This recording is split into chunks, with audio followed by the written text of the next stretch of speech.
This is an initiative that was established to really help rural women in the Gambia.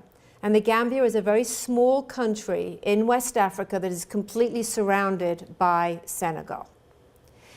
The purpose of the initiative was that I realized, working with my daughter on a project called Power Up Gambia, which was putting solar panels in hospitals in the Gambia, that there were a lot of women in the rural villages that really needed help.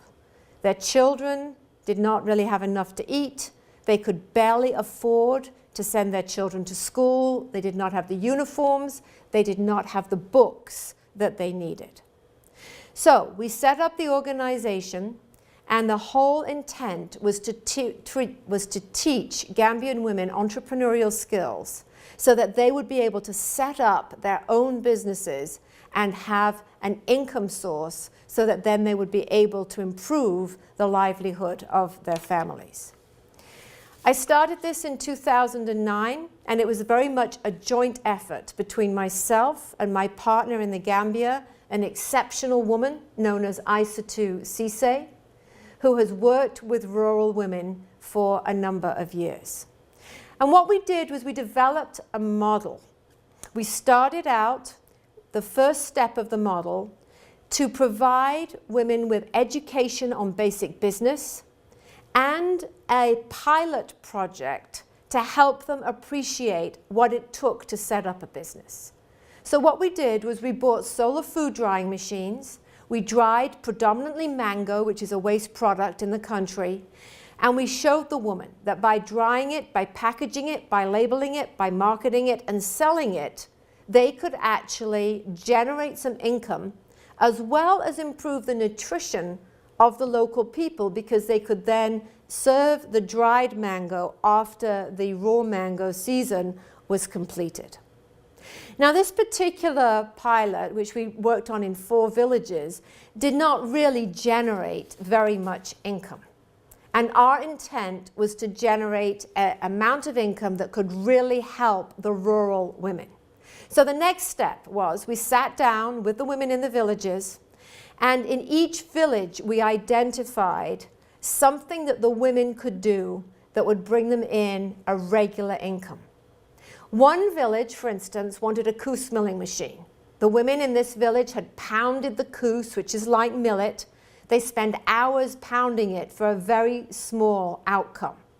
By providing them with a coos milling machine and doing a market analysis up front, we knew that that machine put in a certain village could generate a certain amount of income, that the local villagers would come in and have their coos ground, and that we could get a sustainable income source over a period of time. Another village wanted a rice milling machine. His money has come in, and the women have used that money in many different ways. One, they have brought in tailors from the capital. They've increased their tie-dyeing and their batik.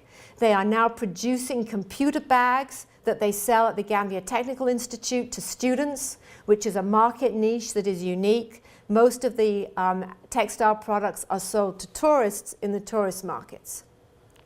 They are also producing beauty products with shea butter. They are producing soap in the way of Omo, which they use for washing clothes, as well as beauty soaps. And they're even putting the neem, which is the antiseptic from the neem tree, into soap, which they are selling to the hospitals. In addition to that, they are now increasing the amount of vegetables they're producing and selling it to the tourist trade.